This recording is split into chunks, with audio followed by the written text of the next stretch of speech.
అయ్యో చెబితే మీకు అర్థం కాదా? అది లేడీస్ కి జరిగే పోటీ, ఆడాళ్ళు మాత్రమే ఆడాలి అందులో.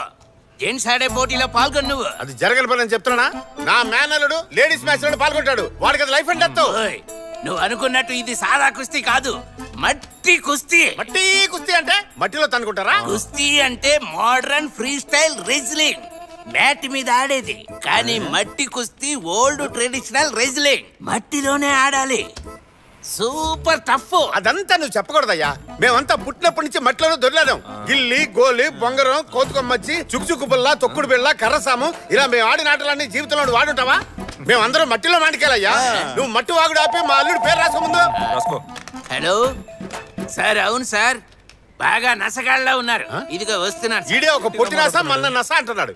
వెళ్ళు, నువ్వు వచ్చాక చెప్తా. ఏంటి ప్రాబ్లం? సార్ రాజమండ్రి ఏరియా నుంచి వచ్చా సార్. కీర్తితో కుస్తీ పట్టాలి, పోటీ పెట్టమని తన హస్బెండ్ ఒకటే నసపెడుతున్నాడు సార్. వాళ్ళిద్దరి మధ్య ఏదో సమస్య అనుకుంటా, అది ఎలా తీర్చుకుందాం అనుకుంటున్నాడు సార్. ఇంట్లో సమస్య అయితే దాన్ని ఇక్కడ తెలుసుకోవాలా? కోర్టుకు వెళ్ళమనవయ్యా, ఇడియట్స్. కోర్టుకు వెళ్తే ప్రాబ్లం తొందరగా తేలదు. వెంటనే సొల్యూషన్ కావాలనే కదా ఇక్కడికి వచ్చారు. అందులో తప్పేంటి? అయితే మ్యాచ్ అరేంజ్ చేయమంటావా? ఏంటి నువ్వు? మ్యాచ్ అరేంజ్ చేస్తే తప్పేంటి? ఇంతకు ముందు హస్బెండ్ అండ్ వైఫ్ మ్యాచ్ జరగనేలేదు. జరిగితే ఆల్రెడీ పోటీలన్నిటికీ షెడ్యూల్ ఫిక్స్ చేశాం కదా సార్. స్పెషల్ కేటగిరీ మ్యాచ్ అని అనౌన్స్ చేస్తే పోలా, అంతా మన చేతిలో పనేగా. అచ్చరే, నువ్వెందుకు ఈ మ్యాచ్ జరిపించాలని అంత ఇంట్రెస్ట్ చూపిస్తున్నావు? కమ్ ఆన్, ఈ మ్యాచ్ జరిగితే నీకు నీ క్లబ్కే బెనిఫిట్. ఎలా చెప్పు? ఒక హస్బెండ్ వైఫ్ మ్యాచ్ జరిగితే పబ్లిక్ లో ఒక ఎక్సైట్మెంట్ ఉంటుంది. స్పాన్సర్స్ చాలా మంది వస్తారు, అడ్వర్టైజ్మెంట్స్ ఉంటాయి. మనం టికెట్ రేట్స్ పెంచి డబ్బులు బాగా లాగొచ్చు.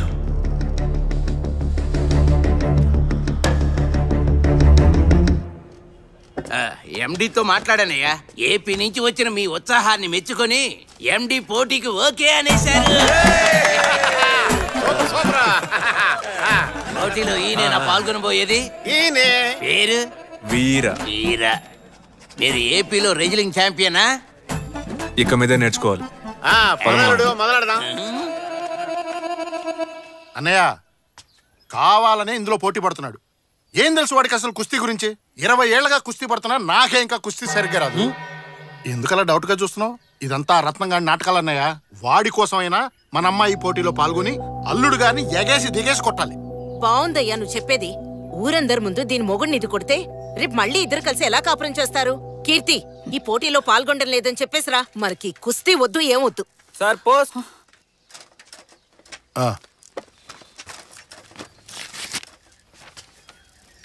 ఏంట్రా అది? పొగరు కాకపోతే ఎంత పని చేశారో చూడు. డైవర్స్ నోటీస్ పంపించారు వాళ్ళు. ఆవేశపడద్దు అన్నారు. ఇప్పుడు కూడా ఆవేశపడకపోతే ఎలా? విడగొట్టేద్దామనే. వీళ్ళంతా చూడాలన్నయ్య. భగవంతుడా.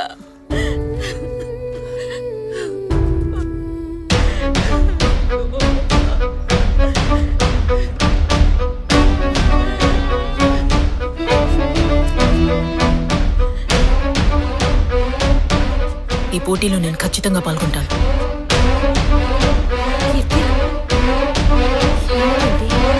కోడాంగి కుస్తీ సమాజం ఏంట్రా, ఇదేదో తేడా ఉంది. ఈ ఏరియా మొత్తంలో ఈయనరా పెద్ద కుస్తీ పైల్వాన్.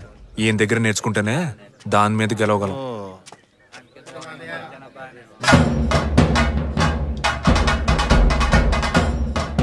ఆయనరా కోచు. కోడాంగి ఈయన అనుకుంటా, పేరు తగ్గట్టున్నాడు.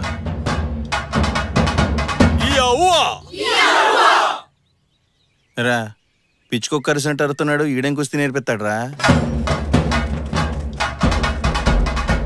ఏంట్రా నుంచుని చోట పరిగెడుతున్నారు?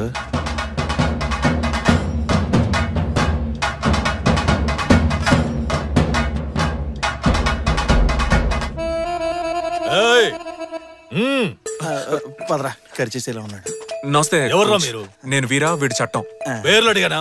స్టూపిడ్స్, ఎందుకు వచ్చారు ఇక్కడికి? 15 రోజుల్లో నేను మట్టి కుస్తీ నేర్చుకుని పెద్ద ఛాంపియన్ అవ్వాలి. నన్ను ఆశీర్వదించండి కోచ్. 15 రోజుల్లో నేర్చుకోవడానికి ఏదైనా పప్పు సాంబారా? కుస్తీరా? తెలుసు కోచ్. ఒక పెద్ద పోటీలో పాల్గొనడానికి పేరిచ్చాను. అందులో గెలవకపోతే నా పరువు పోద్ది కోచ్. ఎక్కడ పరువు? ఎప్పుడో పోయింది. గమ్మునుండ్రా. మట్టి కుస్తీ అంటే ఏంటో తెలుసా నీకు? కబడ్డీ తెలుసుకోవచ్చు. Kabaddi. What is this nonsense? కుస్తీ తెలుసా అంటే తెలుసో తెలీదో చెప్పాలి. అది వదిలేసి కబడ్డీ ఆడుతున్నావు. పిచ్చా నీకు? ఈడు మంచోడే కోచ్, ఇలా మాకే కొంచెం పిచ్చా, అందుకే కబడ్డీ కుస్తీ ఒకటని చెప్పి పంపించాడు. ఆ పిచ్చోడి దగ్గర నేర్చుకోపో. కోచ్ ఆగండి coach. Coach coach please coach, నా జీవితం మీ చేతిలోనే ఉంది. అంత పెద్ద పోటీనా? ఇంత కసిగా ఉన్నావు? చెప్తాను కోచ్. నా వైఫ్ తను ఇప్పుడు అర్థమైంది. మిగతా కథ నేను చెప్తాను. నీ వైఫ్ కి హెల్త్ ప్రాబ్లం, ట్రీట్మెంట్ చేయించడానికి డబ్బులు కావాలి. అందుకని పోటీలో పాల్గొని ప్రైజ్ గెలుచుకోవాలనుకుంటున్నావు. ఏమై కరెక్ట్? అది మామకన్నా తెంగరోళ్ళ ఉన్నాడు. బయలే కనిపెట్టారు కోచ్. నా కథ కూడా షేమ్ టు షేమ్. నా వైఫ్ ట్రీట్మెంట్ కోసం కుస్తీ పోటీలో పాల్గొని ప్రైజ్ గెలుచుకున్నాను. I'm very proud of you. నేను నీకు కుస్తీ నేర్పిస్తాను. Thank you. రేపే వచ్చి జాయిన్ అయిపో.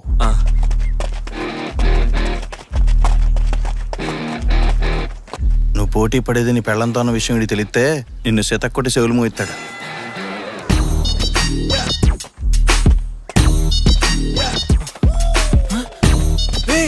నువ్వు ఇక్కడేం చేస్తున్నావురా? నేను ఎప్పుడో జాయిన్ అయ్యా, నువ్వే లేటు. భర్తల భద్రతా సంఘంలో నేను చేరినట్టు నా పెళ్ళానికి తెలిసిపోయింది. ఆఫీస్ లో అందరి ముందు లెఫ్ట్ రైట్ వాయించింది. పోటీలవి వద్దమ్మా, చెప్పేది విను.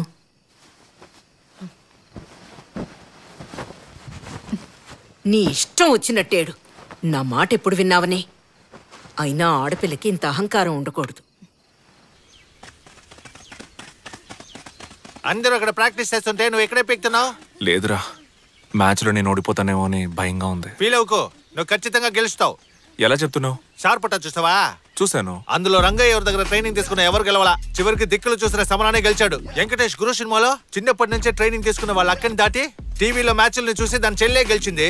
ఇంకోటి చెప్పనా, తమ్ముడిలో బాక్సింగే జీవితం అనుకున్న అన్న క్యారెక్టర్ కన్నా చివరి దాకా దిక్కులు చూసిన మన పవర్ స్టారే కప్పు కొడతాడు. దీనిలో నీతేంటి? మ్యాచ్ లో గెలవడానికి దిక్కులు చూస్తే చాలు. నువ్వు బాగా దిక్కులు చూస్తున్నావుగా.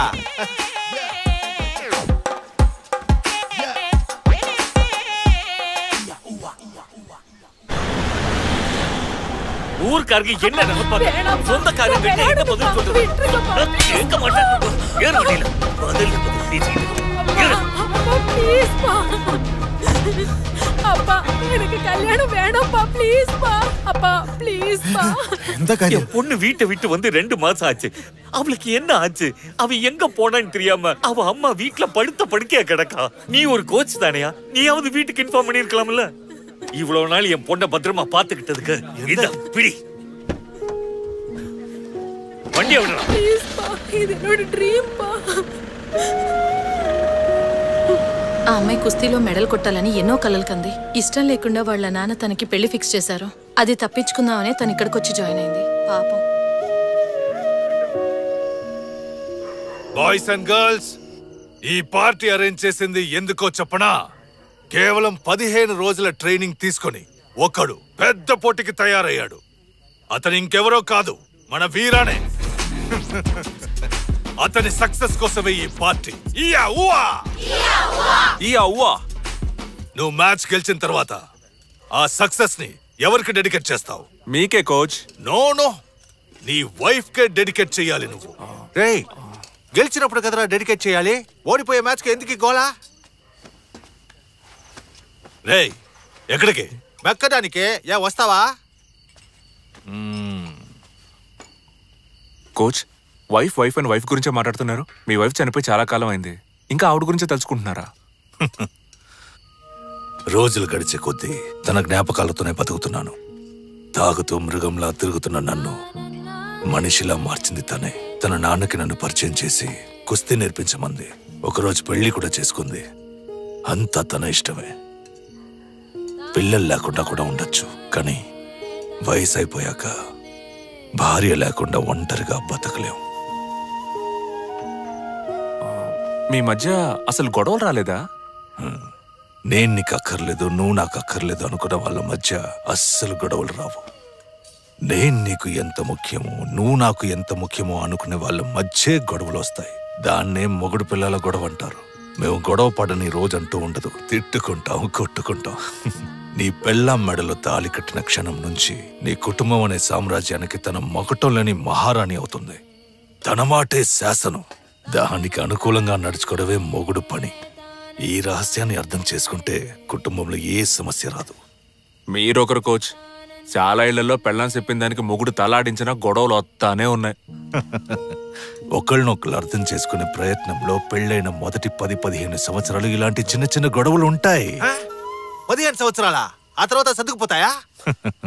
వెంటనే సర్దుకోవు. అప్పుడప్పుడు ఇంటికి వచ్చిపోయే చుట్టాల్లాగా అప్పుడప్పుడు ఇంకో 7-8 సంవత్సరాలకి గిల్లి కచ్చాలుంటాయి. అప్పుడైనా సర్దుకుపోతాయా లేదా? ఆ తర్వాత ఇద్దరికి వయసు 50-60 పైబడుతుంది. గొడవ పడ్డానికి ఇద్దరి ఒంట్లో శక్తి ఉండదబ్బాయి. ఆ క్షణం నుంచి మొదలవుతుంది ప్రశాంతమైన జీవితం.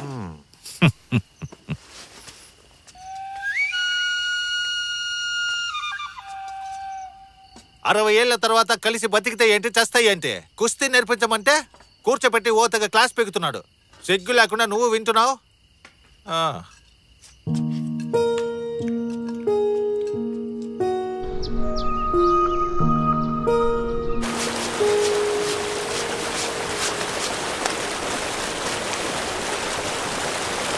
అతయ్య మామయ్యలేడా? బయటికి వెళ్ళారు. ఇప్పుడు వచ్చేస్తారు, కూర్చో.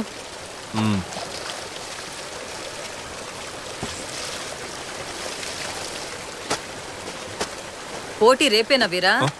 అవునత్తయ్య, రేపే. ట్రైనింగ్ బాగా జరిగిందా? అదెందుకు అడుగుతావులే అత్తయ్య, దోవల తీర్చేశాడు. చాలని మొత్తుకున్న కోచ్ వదలలేదు. హెవీ వర్కౌట్, చేతులు కళ్ళు బాగా పట్టేసే అత్తయ్య. నువ్వెంత ట్రైనింగ్ తీసుకున్నా తనని గెలవడం కుదరదు. అలాంటప్పుడు ఎందుకు కష్టపడ్డాం? స్ట్రైట్ గా మ్యాచ్ గా వెళ్ళిపోవచ్చు కదా. ఏందత్తయ్య, నేను ఓడిపోతానని ఫిక్స్ అయిపోయావా? నువ్వు ఎప్పుడైతే నీ పెళ్లంతో పోటీ పడాలనుకున్నావో అప్పుడే ఓడిపోయావు. మీ మావయ్య బుద్ధి తక్కువ పనిచేస్తుంటే ఆయన మాట విని నువ్వు తప్పు చేస్తే ఎలా? ప్రపంచంలో ఏ మొగుడైనా తన పెళ్లంతోనే పోటీ పడాలనుకుంటాడా? మీ మగాళ్ల దృష్టిలో ఆడదంటే నోరు మూసుకుని మీరు చెప్పిన దానికల్లా గంగిరెద్దులా తలాడిస్తూనే ఉండాలి కదా. నాకు తెలియక అడుగుతాను, ఆడద లేకుండా మీరు బతకగలరా? చచ్చే వరకు ఆడదాని మీదే ఆధారపడతారుగా. పెళ్ళయ్యే వరకు అమ్మ అనే ఆడది, పెళ్ళైన తర్వాత పెళ్ళం అనే మరో ఆడది. నువ్వు అడగొచ్చు, ఆడాళ్లు మగాళ్ల సాయం లేకుండా బతకగలరా అని. ఎంతో మంది ఆడాళ్లు మగాడి సాయం లేకుండా ఒంటరిగానే పిల్లల్ని పెంచి పెద్ద చేశారు. కాని మగాళ్ళు వెంటనే ఇంకో పెళ్లి చేసుకుంటారు. అడిగితే మా కోసం కాదు పిల్లల కోసం అంటారు. ఏ ఆడిపిల్లలేగా, పెంచలేడా? పెంచడు. ఎందుకంటే ఆడికి పెంచడం చేత కాదు. అసలు పెళ్ళెందుకు కనిపెట్టారో తెలుసా? ఏ మగాడైనా స్వార్థపరుడే. ఆడి గురించి మాత్రమే ఆలోచిస్తాడు. ఆ తప్పు ఆడి చేయకూడదని మిగతా వాళ్ళ గురించి కూడా ఆలోచించాలనే ఈ పెళ్లిళ్లు కనుక్కున్నారు. అప్పుడు ఆడి జీవితంలోకి ఒక ఆడదొస్తుంది, పిల్లలు వస్తారు. వాళ్ల కోసమే బతకడం మొదలెడతాడు. అది వాడికి భారమే. కాని ఆ భారాన్ని కూడా మొయ్యలేకపోతే వాడి బతుక్కో అర్థమే లేదయ్యా. నీకో విషయం చెప్పనా? నీ పెళ్ళం ఒక రెజ్లర్ అని మనం పెళ్లి చూపులకి వెళ్ళిన రోజే నాకు తెలుసు.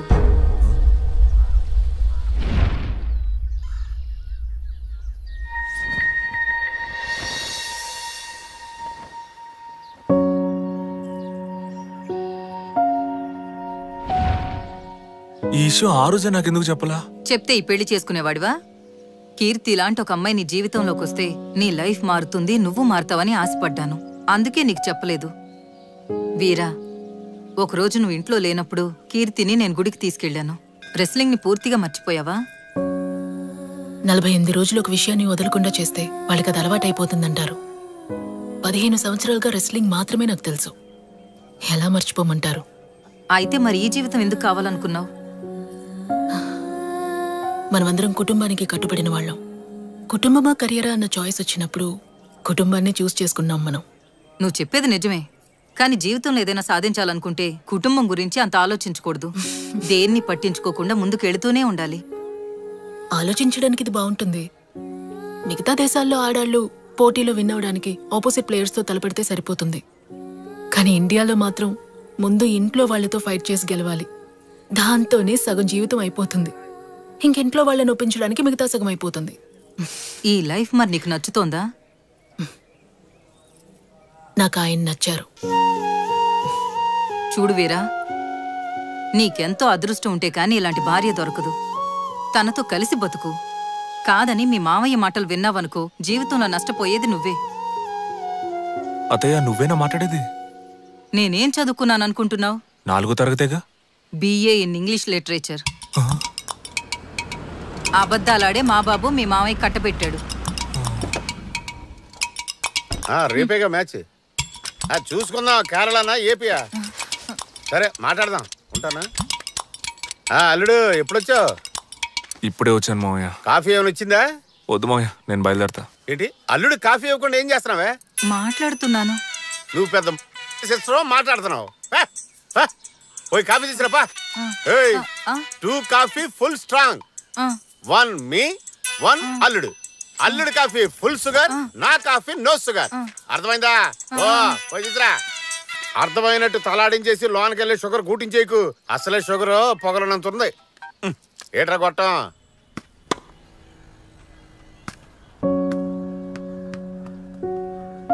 ఈ లైఫ్ మరి నీకు నచ్చుతోందా? నాకు ఆయన నచ్చారు. నీకెంతో అదృష్టం ఉంటే కానీ ఇలాంటి భార్య దొరకదు. తనతో కలిసి బతుకు. ఈ బాల్ తో ఓవర్ అయిపోయింది. పట్టుకోరా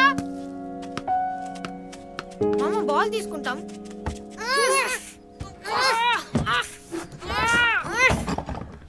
రే ఇటు రారా. గట్టిగా లాగండి రా. రే ఏంట్రా అల్లరే? రండ్రా వెళ్ళిపోదాం, మామ వచ్చాడు. సారీ మామ, కింద పడిపోయాయి.